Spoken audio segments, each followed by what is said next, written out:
बातें करते हम खेतों की और उसके रखवाली की, बाग बगीचा फल फूलों और फसलों की हरियाली की। हम बीजों की बातें करते उत्तम जल संसाधन की, हम तकनीकी बातें करते फसलों के उत्पादन की। हर किसान का सपना सच हो जीवन सुखद बनाने को, गाँव-गाँव के हर आंगन का प्यारा सा ये दर्शन। कृषि दर्शन, कृषि दर्शन, कृषि दर्शन, कृषि दर्शन, कृषि दर्शन, कृषि दर्शन, कृषि दर्शन, कृषि दर्शन। नमस्कार, स्वागत है आपके अपने कार्यक्रम कृषि दर्शन में। किसान भाइयों, जैसा कि आपको मालूम है कि हम हर बार आपके लिए नई नई जानकारियां लेकर आते हैं। हमारी कोशिश यही रहती है कि हम आपको ऐसी जानकारियां देते रहे जो आपके लिए फायदेमंद हो। कृषि जगत में अभी क्या कुछ चल रहा है नया, जानने के लिए आइए सीधे रुख करते हैं कृषि समाचार की ओर। नमस्कार, कृषि समाचार में आपका स्वागत है। मैं हूं शशि। आइए देखते हैं आज कृषि समाचार में क्या है खास। रांची जिला के मछली विक्रेताओं के लिए मत्स्य विपणन योजना, खूंटी जिला के श्रेष्ठ मछली पालकों को पुरस्कृत करने की है योजना, बकरी पालन से बेहतर मुनाफा हासिल करने के लिए पालें उन्नत नस्ल ब्लैक बंगाल। अब समाचार विस्तार से। रांची जिला के मछली विक्रेताओं को हाइजीनिक स्थिति में मछलियों की खरीद बिक्री और परिवहन के लिए मत्स्य विपणन योजना चलाई जा रही है। इस योजना के तहत रांची जिला के मछली विक्रेता 60% अनुदान पर पिकअप वैन और ऑटो रिक्शा तथा 90 से 95% अनुदान पर स्टॉल या ठेला एवं उपकरण ले सकते हैं। इस योजना से लाभ लेने के लिए जिला मत्स्य कार्यालय में आवेदन दे सकते हैं। वित्तीय वर्ष 2020-21 में खूंटी जिले के प्रगतिशील मत्स्य मित्रों, मछली बीज उत्पादकों, मछली उत्पादकों और उत्कृष्ट हैचरी संचालकों को पुरस्कृत करने की है योजना। इस योजना से लाभ लेने के लिए खूंटी के मछली पालक जिला मत्स्य कार्यालय खूंटी में 20 नवंबर तक आवेदन दे सकते हैं। आवेदनकर्ता किसी एक ही श्रेणी में आवेदन दें। गोभी वर्गीय फसलों में गोभी का पतंगा नामक कीट लगता है। इस कीट के नियंत्रण के लिए कार्बोफ्यूरॉन 3G दवा का व्यवहार करें। आवश्यकता अनुसार जैविक कीटनाशी डेल्फिन, डिपेल, अचुक या नीम गोल्ड के घोल का छिड़काव कर सकते हैं। गोभी का पतंगा नामक कीट गोभी वर्गीय फसलों की पत्तियों को छेद करके उसकी हरितिमा को खा जाते हैं। इससे उपज में भारी कमी आ जाती है। इससे बचाव के लिए पौधा लगाने के 8 से 10 दिन बाद पौधा के चारों ओर कार्बोफ्यूरॉन 3G दवा 1 ग्राम प्रति पौधे की दर से मिट्टी में मिला दें और हल्की सिंचाई कर दें, या जैविक कीटनाशी डेल्फिन 1 ग्राम या डिपेल 1 मिलीलीटर या नीम निर्मित कीटनाशी अचूक या नीम गोल्ड 2 मिलीलीटर प्रति लीटर पानी की दर से घोल बनाकर फसल पर छिड़काव करें। राज्य के जो ग्रामीण पशुपालन से जुड़ना चाहते हैं वे बकरी पालन से अच्छी कमाई कर सकते हैं। बकरी पालन से अधिकाधिक लाभ प्राप्त करने के लिए ब्लैक बंगाल, सिरोही, बर्बरी या बिटल नामक उन्नत नस्ल वाली बकरी पालें। झारखंड में अब देखें हम लोग ज़्यादा से ज़्यादा ब्लैक बंगाल के इस्तेमाल करते हैं, लेकिन कुछ जो किसान वो पटनाई का जो है वो एक लुटकल वेराइटी होता है। इसका हाइट भी बहुत अच्छा होता है, इसका मीट भी अच्छा होता है, तो आप पटनाई का झारखंड के लिए यूज़ करते हैं। ये छोड़ के आपके पास ऑप्शन रह गया, एक तो है सिरोही, बहुत ही बड़ा होता है, 30 से 35 किलो 40 किलो तक जा सकता है। बर्बरी हो गया 25 से 30 किलो। और बीटल जो गोट है ये उत्तर प्रदेश में खास तौर पे पाया जाता है और इसको आप इस्तेमाल कर सकते हैं। तो हमारे झारखंड के लिए हो गया आपका एक तो बीटल, दूसरा बर्बरी, तीसरा सिरोही और पटनाई का। और आप चाहे तो एक जमुनापुरी भी बहुत बढ़िया होता है, लेकिन उससे ज़्यादा से ज़्यादा दूध मिलता है, कम से कम 1 लीटर का दूध तो आपको मिलेगा ही मिलेगा। तो ये 4-5 जो नस्ल है ये हमारे झारखंड के लिए बहुत ही उपयोगी है और आप इसको इस्तेमाल करें। राज्य के जो किसान ऊपरी जमीन में सब्जी, दलहन या किसी और फसल की खेती कर रहे हैं वे निकौनी का काम करने के लिए कृषि उपकरण व्हील हो की मदद ले सकते हैं। व्हील हो की कार्य क्षमता 18 से 20 डेसिमल प्रतिदिन है। आज हम जानेंगे गोभी वर्गीय फसलों में हीरा पृष्ठ कीट के रोकथाम के उपाय के बारे में। फूल गोभी या पत्ता गोभी फसल में हीरा पृष्ठ कीट के रोकथाम के लिए 3 प्रकाश ट्रैप प्रति एकड़ की दर से लगाएं। इसके लिए 1 एकड़ खेत में 3 अलग अलग स्थानों पर बाल्टी में पानी भरकर रखें और उसके ऊपर बल्ब जला दें। इससे 3-4 दिनों में अधिकांश वयस्क कीट मर जाएंगे। अब बारी है एक सफल किसान से मिलने की, तो आइए चलते हैं किसान के गाँव। ऐसे पिताजी सब मकई लगाते थे, घोड़ा धान लगाते थे, मड़ुआ, गुंदली, यही सब लगाते थे। आजकल हम लोग 12 मास टमाटर, बैगन ये सब लगाते हैं। और पहले पिताजी सब सीजन में लगाता था, आजकल 12 मास लगाता है। और अब एक नजर राज्य के 5 प्रमुख शहरों के मौसम के मिजाज पर। आज राज्य के 5 प्रमुख नगरों के अधिकतम और न्यूनतम तापमान कुछ इस प्रकार दर्ज किए गए। रांची का अधिकतम तापमान 28 डिग्री सेल्सियस और न्यूनतम 12 डिग्री सेल्सियस। जमशेदपुर का अधिकतम तापमान 30 डिग्री सेल्सियस और न्यूनतम 17 डिग्री सेल्सियस। मेदिनीनगर का अधिकतम तापमान 30 डिग्री सेल्सियस और न्यूनतम 16 डिग्री सेल्सियस। देवघर का अधिकतम तापमान 31 डिग्री सेल्सियस और न्यूनतम 17 डिग्री सेल्सियस। धनबाद का अधिकतम तापमान 32 डिग्री सेल्सियस और न्यूनतम 18 डिग्री सेल्सियस दर्ज किया गया।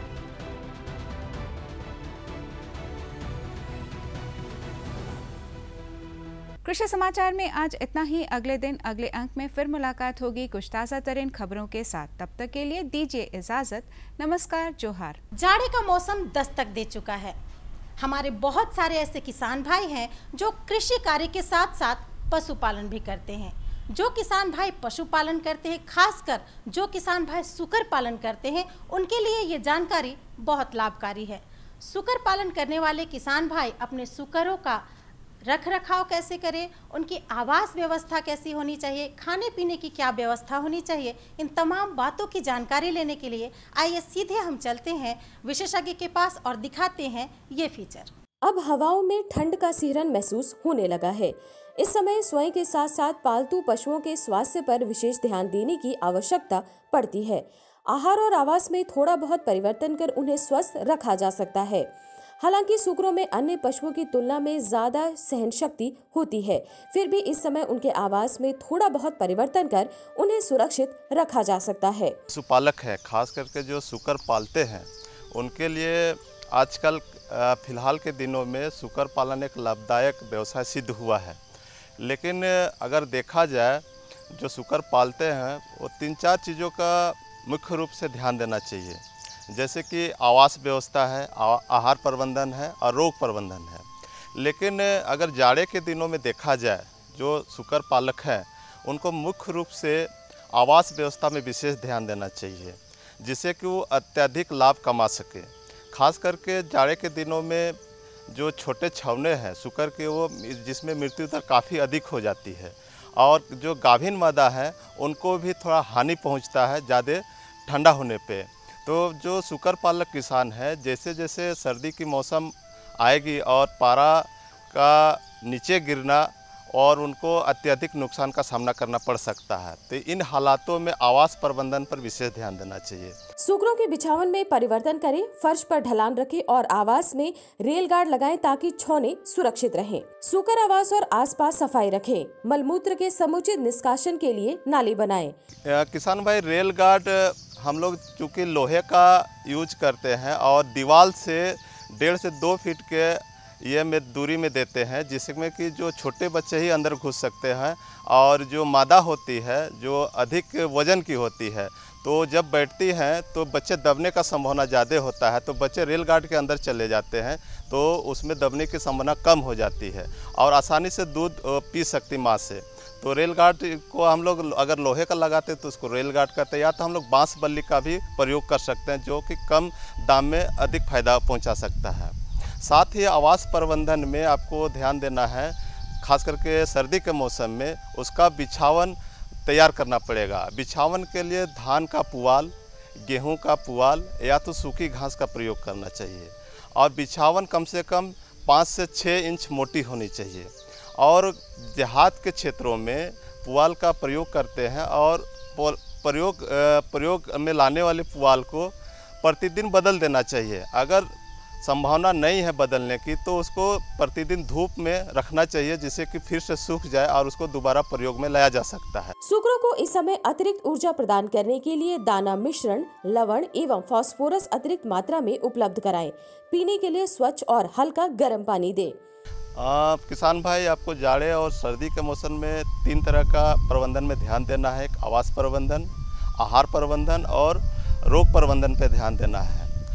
जैसे कि अभी हम लोग आवास प्रबंधन पे चर्चा की, लेकिन साथ ही जो ठंडे के दिनों में उनको जूट का बोरा से ओढ़ाना चाहिए, ढकना चाहिए, जिससे कि ठंडा ना लगे। और आवास के आसपास कोहरा या धुएं का जो प्रकोप होता है उसे बचाना चाहिए। और अंदर में जो ठंडे के दिनों में आवास में खास करके अंगीठी या बुखारी का प्रयोग करना चाहिए, लेकिन बेडिंग मटेरियल से थोड़ा सा दूर हटा के उसको रखना चाहिए।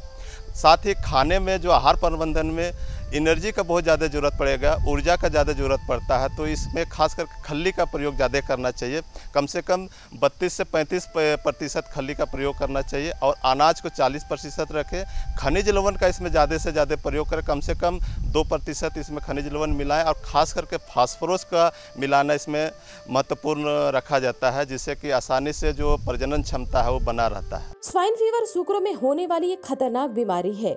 इसके अलावा खुरहा चपका की बीमारी की भी इस समय संभावना बनी रहती है। इससे बचाव के लिए समय पर सुकरों का टीकाकरण करवाएं। खास करके सुकरी में अगर देखे जाड़े के मौसम में तो स्वाइन फ्लू, जो स्वाइन फीवर के नाम से हम लोग जानते हैं, उसका प्रकोप ज़्यादा हो जाता है। उसको टीकाकरण से आसानी से छुटकारा प्राप्त किया जा सकता है। उसके अलावे FMD जो खुरहा चपका रोग होता है, इसका भी प्रकोप बढ़ जाता है। इसके अलावा आप देखेंगे कि अफरा रोग इसमें काफ़ी हो जाता है। ठंडे के दिनों में कभी कभी जो बचे हुए खाना खिला देते हैं तो उसमें अफरा रोग होने का ज़्यादा चांस होता है। लेकिन किसान भाई, आप ये ध्यान दें, जो भी हम लोग खाना दें या तो फीड दें, उसको लीकवाटर मतलब सुसुम पानी से मिला के उसको खाना दें तो ज़्यादा अच्छा है। और पानी जो पीने का दें उसमें सुसुम पानी पिलाने के लिए व्यवस्था करनी चाहिए। अगर ये व्यवस्था ना हो तो ताज़े जो चापानल का पानी, ताज़ा पानी है, उसको प्रयोग में लाएं, या तो जो बोरिंग वाटर है जो ताज़ा है उसको प्रयोग में लाना चाहिए, जिससे कि ठंड से बचाव हो सके। सुकर पालन एक लाभदायक व्यवसाय है। बदलते मौसम के साथ आहार और आवास में थोड़ा परिवर्तन कर सुकर पालक सुकर छौनों और गाभीन सुकरियों को ज्यादा सुरक्षित रख सकते हैं। अभी हम आपको जानकारी देंगे कि दुधारू पशुओं की देखभाल आप ठंड के मौसम में कैसे करें। जो किसान भाई पशुपालन करते हैं, ठंड के मौसम में दुधारू पशुओं की देखभाल करने की आवश्यकता उन्हें बढ़ जाती है, क्योंकि ठंड के मौसम में जिस तरह से हम परेशान हो जाते हैं उसी तरह से हमारे पशुधन को भी परेशानी होती है और दुधारू पशुओं के दूध की बढ़ोतरी में कमी आ जाती है और ठंड की वजह से हमारे पशुधन की मौत भी हो सकती है। तो किसान भाइयों, ठंडे के मौसम में आप दुधारू पशुओं की देखभाल कैसे करें, जानने के लिए आइए देखते हैं ये फीचर। बदलते मौसम के साथ साथ पशुओं की देखरेख में विशेष ध्यान देने की आवश्यकता होती है। ठंड दस्तक दे चुकी है और इस समय दुधारू पशुओं को सुरक्षित रखने के लिए विशेष आहार एवं आवास प्रबंधन के साथ साथ रोगों से बचाव के लिए भी खास प्रबंधन की आवश्यकता होती है। पहला है कि उनकी आवास व्यवस्था, आवास प्रबंधन पर, दूसरा उनका संतुलित आहार प्रबंधन और तीसरा रोग प्रबंधन पर विशेष ध्यान देना चाहिए। खास करके अगर हम लोग देखें कि आवास प्रबंधन किस तरह का हो तो उसमें ध्यान देने की जो बातें हैं, उसमें आवास में रोशनदान होना चाहिए और वेंटिलेशन ऐसा होना चाहिए कि समुचित हवा का प्रभाव होना चाहिए। साथ ही उसका जो बेडिंग मटेरियल है उसको ध्यान देना चाहिए। बेडिंग मटेरियल खास करके पुआल का होना चाहिए जो कम लागत में होती है। उसके अलावा आप गेहूं का पुआल को प्रयोग में ला सकते हैं, या तो है जिसको हम लोग सूखी घास कहते हैं, सूखी घास का भी प्रयोग कर सकते हैं। लेकिन अगर आप और अच्छा तरीके से करना चाहते हैं तो मेट्रेस का प्रयोग कर सकते हैं। मेट्रेस में भी खास करके रबड़ मेट्रेस का अगर प्रयोग करते हैं तब उसका लाभ अधिक प्राप्त होता है। और अगर पुआल का प्रयोग कर रहे हैं तो उसको कम से कम 6 इंच मोटाई होना चाहिए और उसको प्रतिदिन बदल देना चाहिए। अगर बदलने की व्यवस्था ना हो प्रतिदिन तो जो प्रयोग में लाई गई पुआल है उसको धूप में दिखा देना चाहिए, धूप में ले आना चाहिए। अगर दिन भर उसको धूप में रख देते हैं और शाम में फिर बिछावन के रूप में प्रयोग करते हैं तो सर्दी के मौसम में उनको जो सुषमा मिलना चाहिए दुधारू गाय को वो आसानी से मिल जाता है। अच्छा पशु आवास वही होता है जो साफ सुथरी और हवादार हो, साथ ही उसमें सूर्य की किरणें समुचित रूप से पड़े। इसके लिए पशु आवास की दिशा उत्तर पूर्व की ओर हो, फर्श कंक्रीट हो तथा उसमें ढलान हो ताकि पशु आवास सूखा हो। गौशाला का निर्माण जब कर रहे हैं तो उसमें ध्यान रखना चाहिए कि किस दिशा में गौशाला का निर्माण करना चाहिए। खास करके उत्तर पूर्व की दिशा में प्रयोग करना चाहिए जिससे कि हवा का प्रभाव आसानी से हो सके और साथ ही सूर्य का किरण उसमें गौशाला में पड़ना चाहिए। अगर गौशाला में सूर्य का किरण पड़े तो ही समझ जाना चाहिए कि जो रोग से लड़ने की क्षमता उसमें बढ़ जाती है, गौशाला में रोग प्रतिरोधक क्षमता बढ़ जाती है और जर्मिसाइड का जो इफेक्ट है, पेस्टिसाइड जर्मिसाइड का जो उसमें प्रकोप होता है वो नहीं हो पाता है। ठंड के मौसम में दुधारू पशुओं को ज्यादा ऊर्जा की जरूरत होती है। इसके लिए प्रतिदिन दिए जाने वाले दाना मिश्रण से तकरीबन 1 किलो ज्यादा दाना मिश्रण दें। भोजन में अनाज, सरसों या बादाम की खली, चोकर, खनिज लवण और कैल्शियम की एक निश्चित मात्रा हो। खास करके सर्दी के मौसम में दुधारू पशुओं को ऊर्जा की मात्रा अधिक बढ़ा देना चाहिए। साथ ही जो हम लोग दाना मिश्रण देते हैं, जो प्रतिदिन प्रयोग करते हैं, उसके अलावे 1 केजी दाना अलग से देना चाहिए जिससे कि उसका जो शारीरिक मेटाबॉलिज्म है, चाहे शारीरिक प्रक्रिया है, उसको आसानी से मेकअप कर सकता है।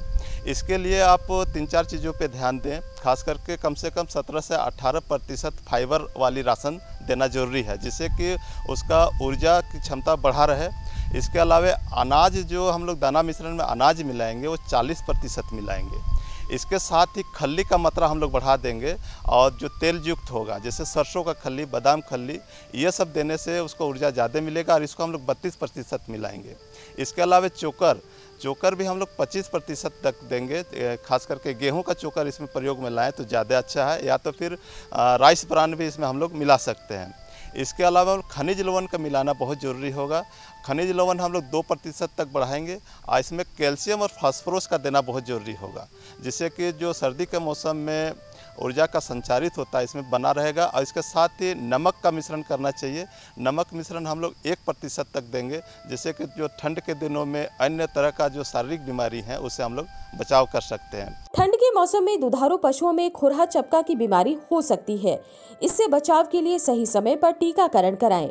अगर दुधारू गाय को जो पशुपालक रख रहे हैं तो उसमें 2-3 चीज़ों का ध्यान देना चाहिए। जैसे रोग प्रबंधन में, खास करके रोग प्रबंधन में अभी के समय में खुरहा चपका का रोग प्रकोप में आ जाता है तो इससे बचाव के लिए टीकाकरण कर दें, ऊर्जा युक्त राशन दें और ठंडा से बचाव के लिए धुआं और कोहरे से बचाव करना चाहिए और उनके शरीर में कंबल और ये जूट का डाल देना चाहिए। और गौशाला में रात के समय में दरवाजे और खिड़की में जूट का बोरा या तब पुआल का टाट बना के जो बनाते हैं वो उसमें डाल देना चाहिए। आहार, आवास और रोगों से बचाव का प्रबंधन अगर सही समय पर कर लिया जाए तो भीषण ठंड के प्रकोप से दुधारू पशुओं को बचाया जा सकता है। अब वक्त हो चला है आपसे विदा लेने का, लेकिन जाते जाते किसान भाइयों हम आपको बता दें कि अगर आप खेत में भी काम कर रहे हों और आपको अगर कोई जानकारी चाहिए तो आजकल हर किसानों के पास स्मार्टफोन होता है।